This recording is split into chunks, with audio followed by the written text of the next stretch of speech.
Okay, let's bring in our guest. He's a former men's National College Player of the Year from the Wisconsin Badgers, top 10 NBA draft pick and current member of the best team in the NBA, the Phoenix Suns. Frank Kaminsky is here. Frank, thanks for joining Unleashed.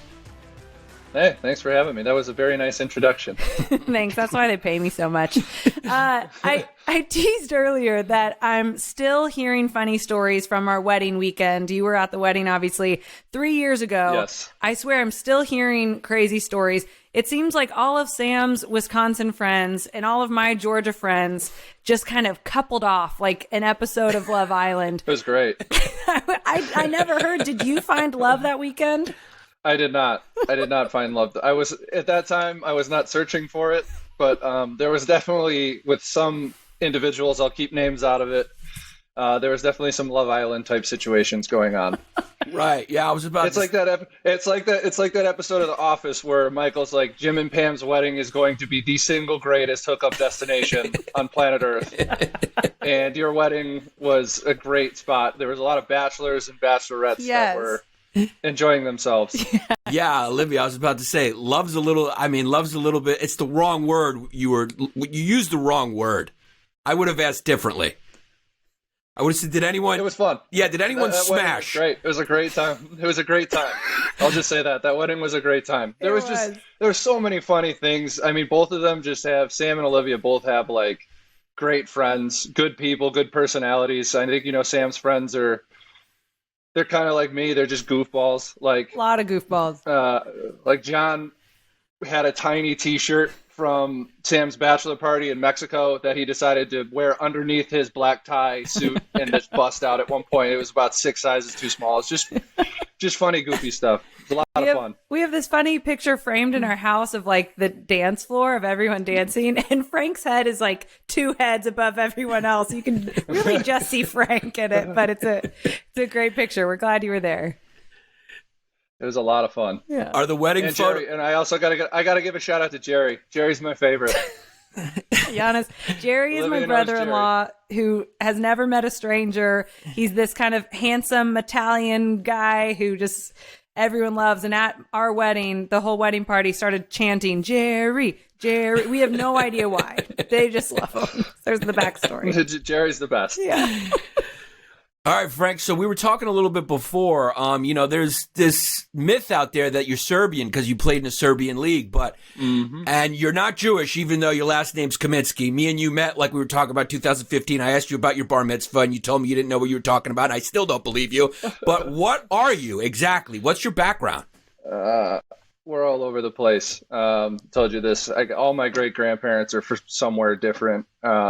We've actually tried to do like the ancestry.com, find out where everyone's from. And it's all over the place. We're just those Eastern European immigrant Chicago families. Like we got Polish, Irish, German, Serbian, Croatian. My grandma, I think, is part Czechoslovakian. It's hard to know because especially on my dad's side of the family, they're pretty poor. So there wasn't a lot of records kept. Wow. So it's hard to truly know, but it's a lot. So you won't be playing for the Serbian national team. You're going to be in the US of A. I mean, I could. Yeah. I don't know. Yeah, we'll see. Because We'll see what happens. I don't know. I read that they were leaving it open-ended. Like, yeah, maybe Frank will play for the Serbian national team. And that's funny. You're not even Serbian. That's hilarious. I mean, I technically I am. Right. But, I mean, the holdup on that stuff is, I don't know. You have to give away your summers, basically, to go to a different country. Yeah. Training camps and stuff, especially, like, I couldn't imagine doing it after this last season where we only had like a 7.5 week off season. Right. To just go, basically, I know guys from, like, Devin went from our team. He went from playing in the finals to 2 days later, he's on a plane to go play in the Olympics. Like, that turns into a lot. Right. And wasn't he on the same flight as some Bucks players? Didn't I see that? Yeah. Yeah, he was. It's just, the competition, you don't want to see those people. I think Chris Middleton and Drew Holiday were on his flight with him afterwards. Wow. It's just, that's tough. You got to get beat by somebody, then go play with them on the same team. Oh, that's tough. Speaking of tough, I feel like I have good insight to it from Sam over the years of how grueling mentally a season is. And just think, You guys have been like mini pros since college because you were so in the spotlight at Wisconsin. You went to 2 Final Fours. You had more attention than most college players. I've noticed lately you're off social media. What has that done for you? How has that helped you? There's just so much. It's for me, it became like kind of overwhelming. I slowly have like gotten less and less involved with it over the course of time to like, I think a couple months ago, I just deleted the apps off my phone. Nice. I have my ways to get my news and things that like, there's so many opinion based things out there, especially with like politics and stuff like that. I don't like waking up in the morning and reading and seeing like bad things happening. I like starting my day off on like a good note. I've gotten really into like mindset training and stuff like that. So I think just getting rid of social media for me helped me just kind of be happier and, see the things I want to see and the stories I want to see. And I can control it a little bit more. Like when you sign into Twitter and you're just reading negative stuff, it just got old and to be too much for me. And I don't really like it that way. So, Instagram, I don't really go on there at all anymore either. That one's a little bit harder because, especially, I got friends that are getting married and having kids and they post stuff about their babies and stuff like that. And I don't get to see a lot of that stuff, but I also don't want to see I just don't like what social media has turned into. So that's basically what it boils down to. What's mindset training? It's a lot of different stuff. It's about like controlling your thoughts, your breathing. Especially I've always done it well with basketball, but I've kind of incorporated it into like the rest of my life, because the last couple of years it's gone through a lot, like hardship wise, being injured 2 out of the last 3 seasons, it just kind of weighs on you.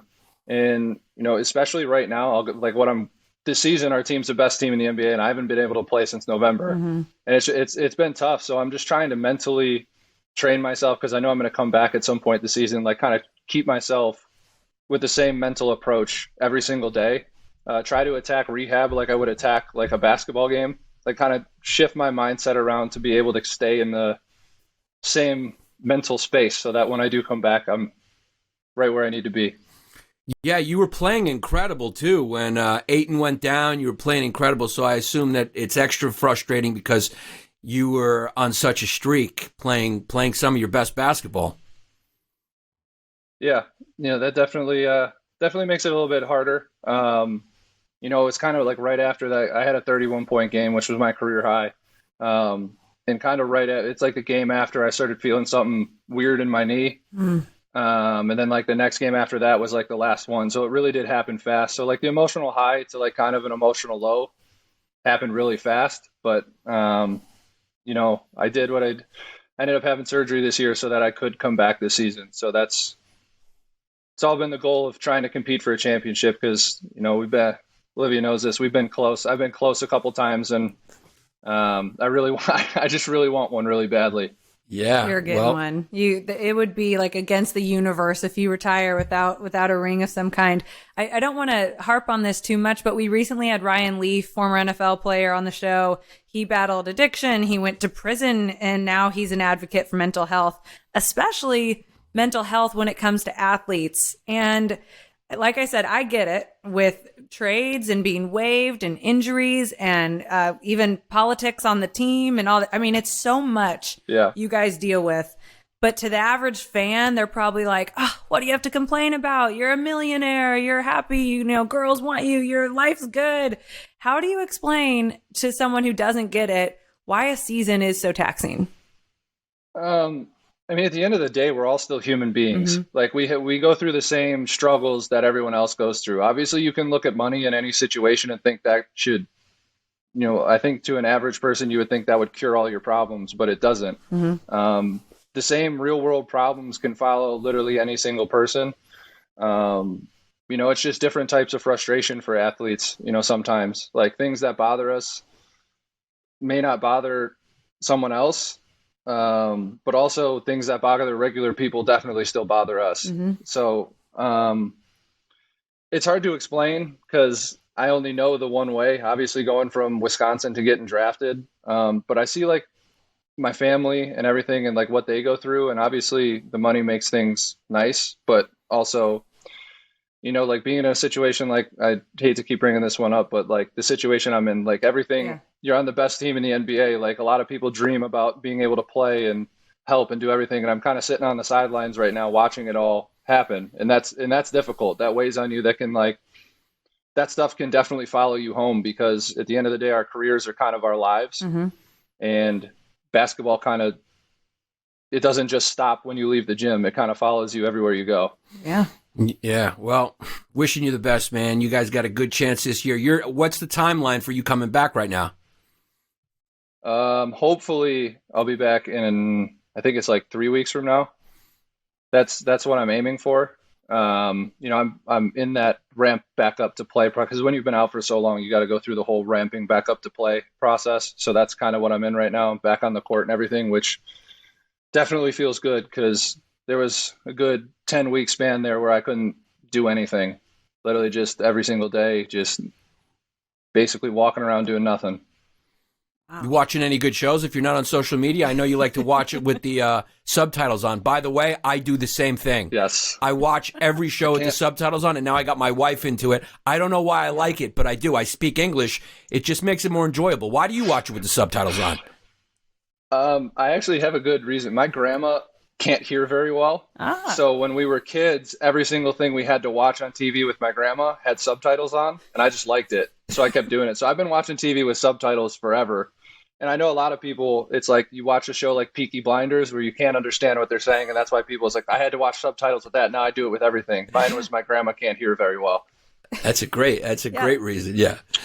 The British shows are almost the worst. You're like, I know this is my language, but it's tough. There are some shows. It's really tough. Yeah. Like and those things too, like I'm sure we've all listened to songs before and think that the lyrics are one thing and then the lyrics are something totally different. It's kind of the same ways with movies sometimes. Like what you hear sounds so much different than what they're actually saying. Yeah. Yeah, it's true. Yeah, no, you're right. It's true. Okay, you mentioned your grandma.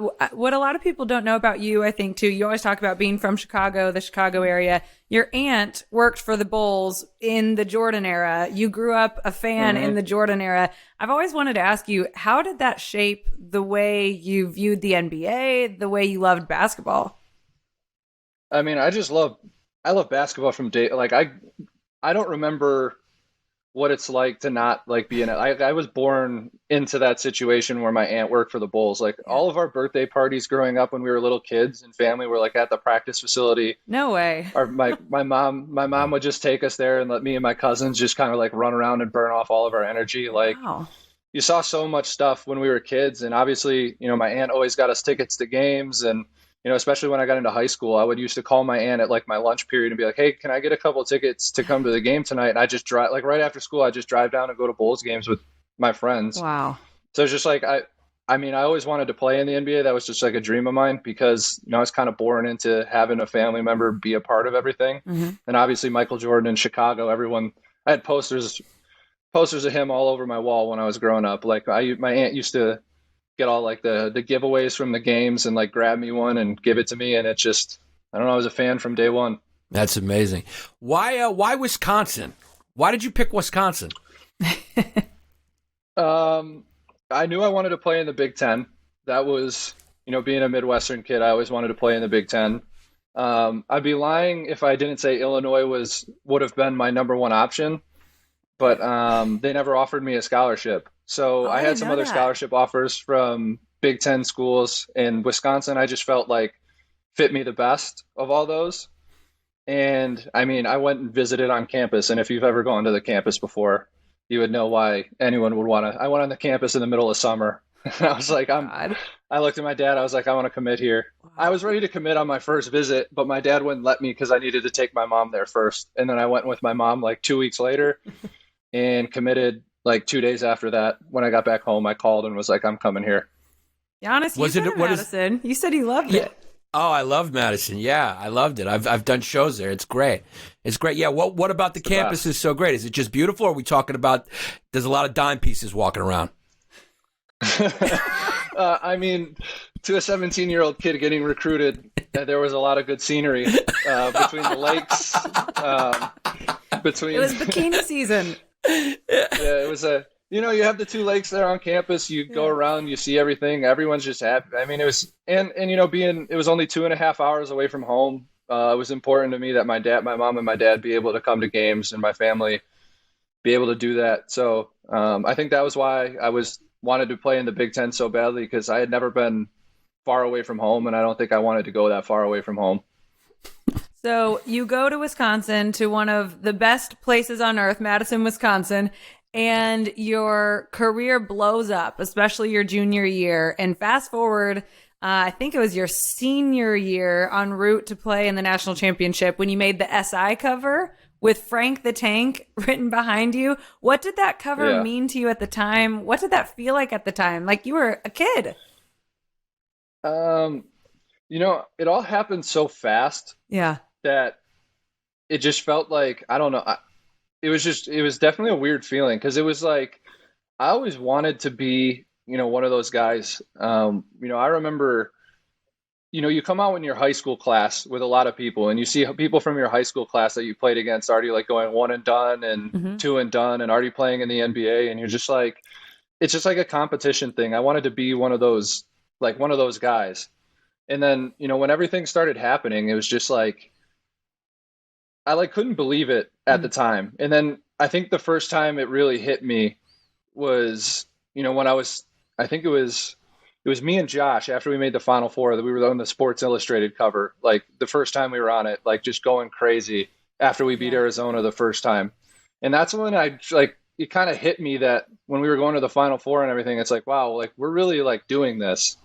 Like, cause we used to talk about it, like about changing the culture in Madison, but like talking about it and doing it were like two completely different things. And then starting to get more and more notoriety and everything. I don't know. I just liked playing. That was the fun night. Olivia, I'm sure Sam's told you, we were just a bunch of idiots. Like, we didn't really realize, like a lot of the stuff we were doing, we were just like having fun and just enjoying ourselves, and just everything that came along. It was cool. We all did it. It was fun. I literally look back on my college career, and it makes me smile and like kind of want to cry at the same time, just because of how much I enjoyed it and how much fun I had, and like the relationships that we all have now. And it's like, it's cool seeing everybody like grow up and start to move on and have families and start their own thing. And it's just, I have a lot of pride about what we did and what we accomplished. I mean, not only have I heard this all retold from the Dekkers, but also media members have come up to me when they found out I was married to Sam and said, I've never enjoyed covering a team as much as I did those two Wisconsin teams, the 14-15 teams. And you guys were just a bunch of idiots. Like you were all just like, genuinely friends. And it's like you were playing backyard basketball and just having way too much success. Yeah. I mean, you even go to like the tournament press conferences, like you see the other teams, like you're all in the same thing and everyone's like in the thing, like serious like this.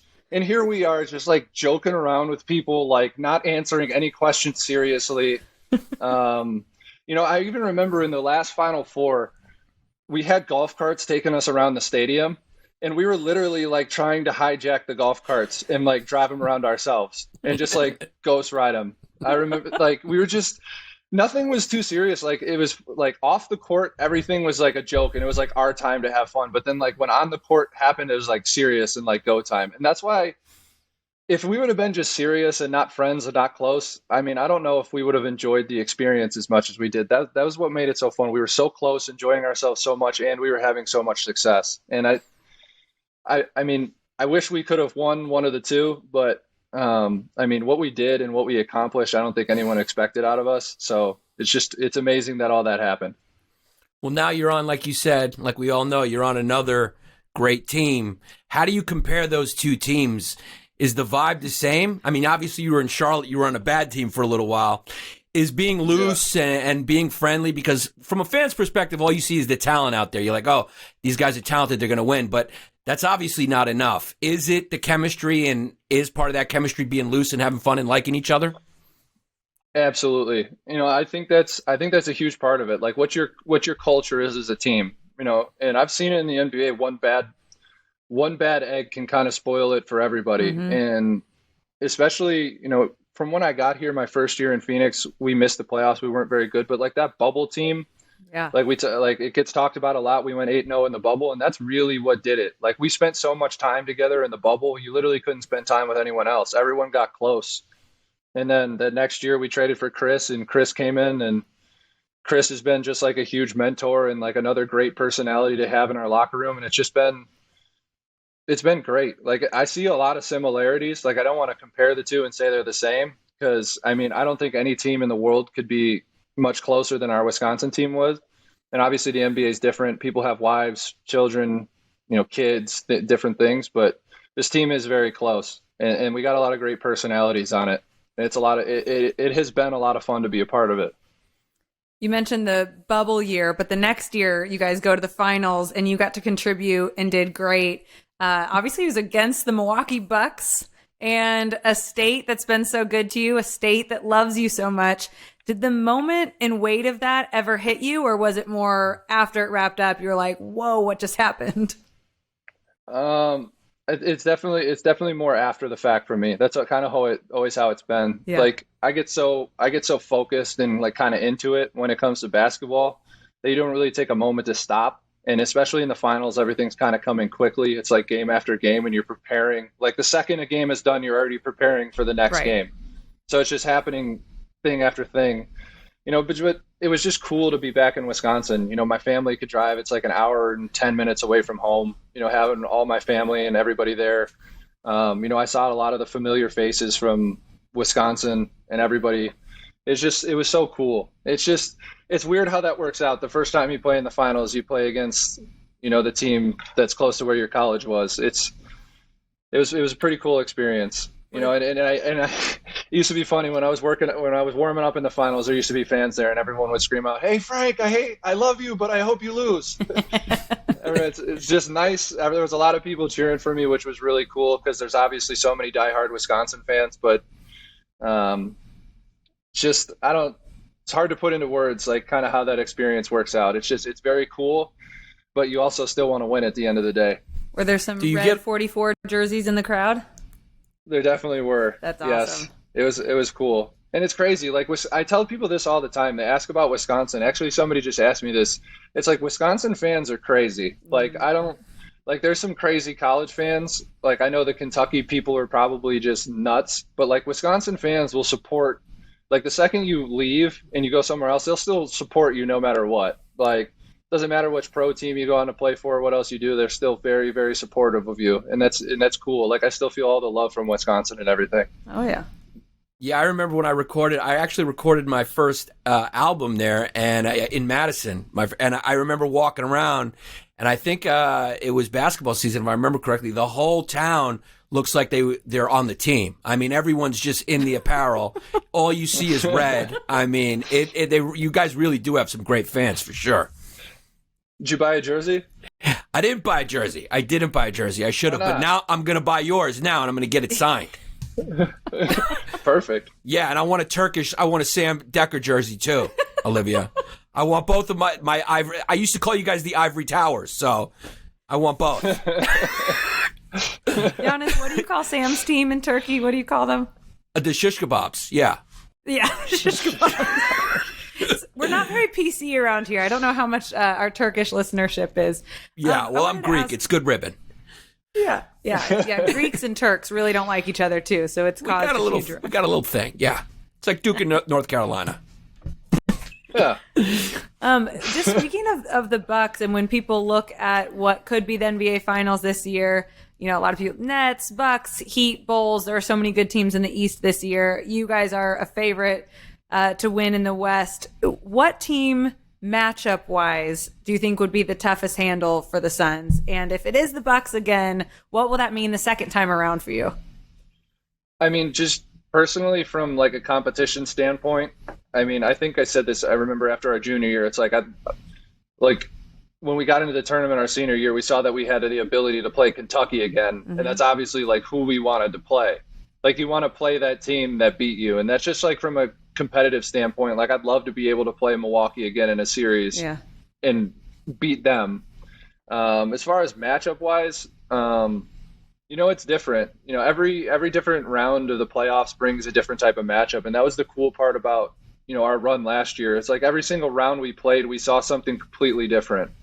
The Lakers, playing against LeBron and them having Anthony Davis, and then going against the Clippers. Obviously, Kawhi was out, but they played smaller on us. Or then we went to Denver and had to play against Jokic and the problems that he brings. And then we played the Clippers and they played smaller on us, and just like adjusting to that having to then go play the Bucks, who are playing way bigger, and just adjusting to all that, because obviously Giannis is a matchup problem. So you just kind of have to be. I think that's a good part about our team. We're able to adjust to pretty much anybody we've played against so far in the past 2 years. So it's hard to truly know. Obviously, Giannis caused a lot of problems for us last year. So I think if our team's super competitive, so I think anyone would say we'd want to play Milwaukee again.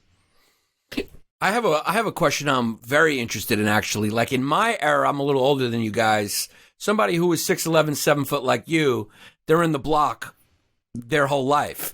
You're very good in the block. I mean, you got great footwork in the block, but you also can shoot. You're a modern big man. What's the prep like now? Is it mostly outside shooting, mid-rangers, or do you do a lot of work in the block? I mean, or all plays just, cheat out to the three-point line and get a kick? I mean, what's it like now being a big man? I still do everything, and I think that's a good part about our team. Everybody kind of works on everything, because the way offenses go in the NBA, bigs got to be able to, score kind of in multiple positions. You gotta be able to screen and roll. You got to be able to, catch the ball in the middle of the paint, be able to kick it out and pass. You got to be able to kind of see the floor. Especially the modern big man has to be able to be comfortable with the ball in his hands. And I think a lot of my game came from I grew late. I grew later on in high school, so I was always a guard growing up. So I was just comfortable playing that position. I kind of kept it with me as I kept going. Personally, I love shooting threes. I just always have, and I wasn't a big jumper or anything like that. So I just knew that wasn't going to be a huge part of my game. So I just felt more comfortable playing on the perimeter. But I think you see in the NBA, more and more big guys keep stepping further and further away. Some of them shouldn't, but they do. And they think they're a little bit better shooters than they are. But that's kind of how it's becoming. And, that's good because that fits right into my game.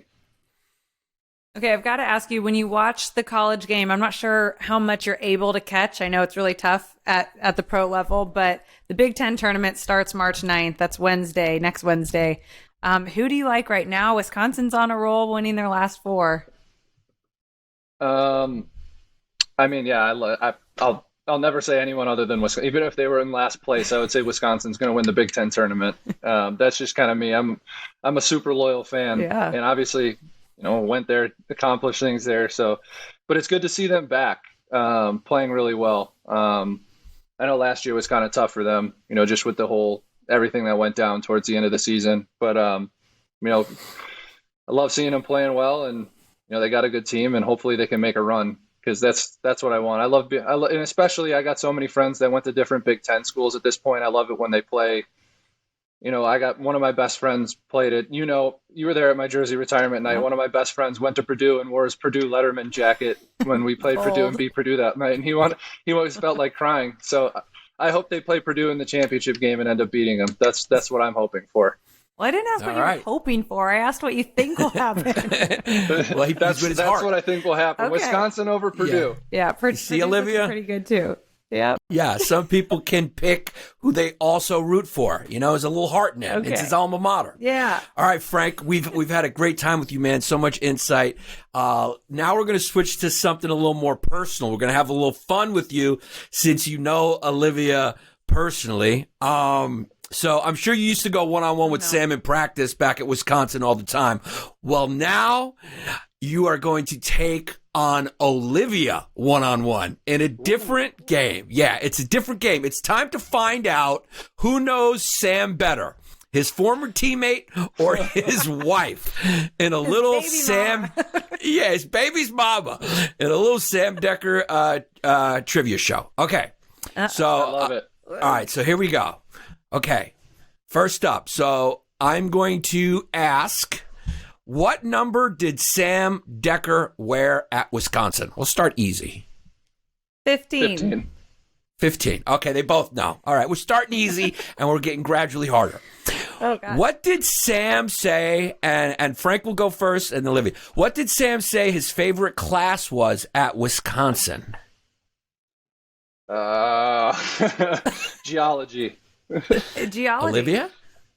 You're both wrong. Oh, my God. I hope he doesn't see this. It's entomology. Entomology. The bugs. Yes. It's bugs. Yes. Well, you can't get it right now. Yeah, the bug class. Yeah, he had to raise a bug. He had a caterpillar in his room that turned into a moth.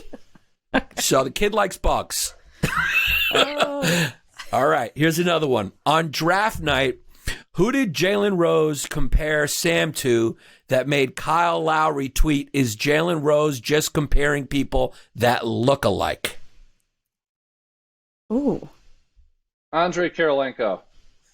Good guess, but because they do look alike. Olivia? I don't know. No clue. No clue. Okay, it was, he works for the Knicks now, Wally Zerbiak. Wally Zerbiak. So at this point, so far, neither one of you guys know Sam. All right. These are hard questions. I know. That's a really hard question. Well, hey, listen. You know what I mean? We're talking about friendship. Who knows Sam better? Okay. So we got to go with the good ones. This one probably Frank's going to have the advantage. How many points did Sam score in his first career NBA start? Well, actually, Olivia may have the advantage. How many points did he score in his 30? first start? Olivia? 30. 30 against the Memphis Grizzlies. We were dating, I don't think engaged yet. Yeah. Is that what won you over right there? You're like, I'm going to marry this guy. Kid can play. Yeah, we He weren't had even 30. close to getting married until that game. No, I was watching in Wisconsin with his sister Hannah. We got together at a bar in Milwaukee to watch the game, Sam's first start. We didn't know he was starting until like 30 minutes before. We're like, oh my God. And then they played the Bucks next, and he was flying to Milwaukee after. And that was an awesome week. He was very happy that week. That's incredible. I remember watching that too. Yeah. Yeah. He had he was on 12 for 19 shooting. It was against the Grizzlies. Incredible start. Incredible debut. All right. Which restaurant did Sam once say is home to his favorite hamburger? Culver's. Olivia? Yeah. Culver's, if we're going with just like a chain. Is that what you mean? Yeah, you're both right. You're both right. Okay. Yeah. We're getting there. All right. So like, if, because let's just say somebody had kidnapped, he is playing in Turkey. Someone kidnaps him and they say, if you answer these questions, he lives. He's doing okay right now. At first, I thought he was going to be gone, but now we're getting him back. All right. What team once hosted a Sam Dekker bobblehead night? The Rockets. Oh boy, I'm worried about Sam's well-being right now. It's the Wisconsin Timber Rattlers. Oh, well that. Oh. Yeah, minor league baseball team. I've got it over here. You should have known that one. All right. Who made headline? A big gift in Wisconsin is he's holding up Bratzuka. It's a machine that shoots bratwurst. That is very Wisconsin. Yeah. All right. You assigned one, Yannis. I mean, he probably would rather I have it at this point, since you didn't even know it existed. All right.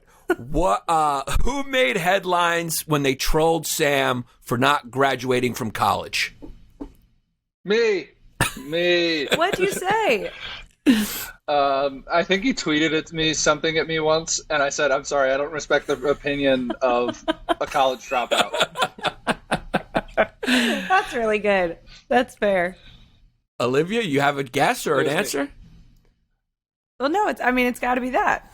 Well, according to Sam, it was his mother. According to Sam, it's his mother. Oh. Yeah. So I don't know. I wasn't there. I definitely tweeted I remember tweeting something at him about that too. Yeah. But I remember his mom. Didn't his mom make him mow the lawn too? I think it was like 2 days after he was drafted or something. He had to mow his parents' lawn. He's like, come on. Well, you know what? Frank gets that one because he also did it. Yeah. And Olivia, you get -2 points because you didn't even know that Frank did it. So that I'm taking a point away, like what they do in boxing. All right. Last question. Where did Sam take Olivia on their first date? Don't answer this yet. I won't. I want to guess. And Yannis, I don't think whatever answer you have will be accurate. Well, I just hope you know it. I do. Capitol Grill. No, I take it back. I don't know. Well, I have no idea what answer you have, Yannis, but it was just to a Mexican restaurant. Our second date was to watch a Packer game. No. Our first date was to watch a Packer game in Houston, and he brought his roommate, Max. Nice. He was serious about you at the beginning. Was that the answer you had? Well, I don't know. There's no answer, but I just knew that you would know it. Yeah. I mean, to watch a Packer game. Yeah. I would just say thankfully he didn't ask you, because I know if you would have been like, take me, fly me on a private jet. We're going to New York and I want to go to a steakhouse. Because you're what they call pricey. You don't look like a 2 for 20. Sam, You're not a 2 for 20 at Applebee's, I'll tell you that. Beer. Oh, you got a buckle of beer. Oh, so you were trying to downplay it. You were trying to play it off like you were just like, hey, I'm low maintenance. And little did he know. Woo! That's what us girls, we do that. We do this thing of like, you got to be cool girl for a while. Right. And then you get married. Yeah. You're like, I'll go anywhere. Take me to Applebee's. Anything 2 for 20 is fine. And then a couple years into marriage, you're like, okay, I want to go to Paris, and I want you to take me to one of the 2 sushi chefs who are Michelin rated in Paris tonight. Gosh. Well, that's it. So I think Sam's okay. Though. Yeah. I think he survived. He survived. He made it. He's going to be okay. So that's the game. That was fun. Yeah. Well, that's it. Thank you so much, Frank. Yeah. That was fun. Frank, that was a lot of fun. Thanks so much for joining us. Yep. Thanks for having me. Enjoyed that.